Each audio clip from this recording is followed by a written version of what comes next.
तर तिथं उद्धव ठाकरे यांची देखील आज महत्त्वाची पत्रकार परिषद आहे।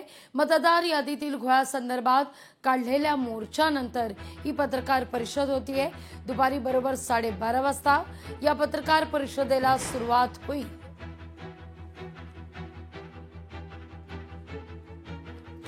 या सगळ्याविषयी अधिक माहिती घेऊया, थेट जाऊया आपले प्रतिनिधी स्वप्नील जाधव यांच्याकडे। स्वप्नील, उद्धव ठाकरे नेमका आज काय सांगू शकतात, किंवा काही ठाकरेंच्या सेनेची रणनीती ठरू शकते का?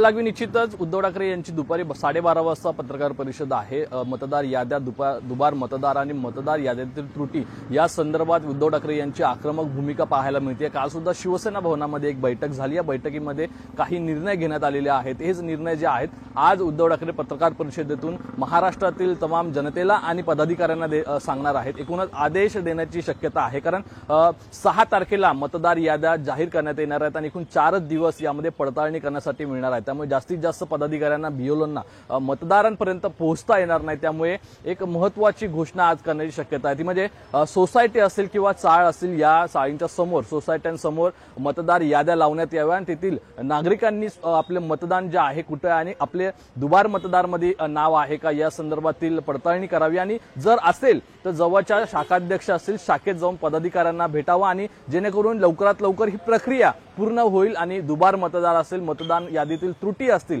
या दूर होतील आणि सदोष मतदार याद्या आहेत त्या कुठेतरी निवडणूक आयोगापर्यंत पोहोचवता येतील, असं एकंदरीत प्रयत्न हा उद्धव ठाकरे यांचा आहे। मात्र या संदर्भात आणखी काही घोषणा उद्धव ठाकरे त्यांच्या पत्रकार परिषदेतून करणार असल्याची माहिती समोर येते। लागवी अगदी स्वप्नील, तुर्तास धन्यवाद तुम्ही दिलेल्या एकूण सविस्तर माहिती करता।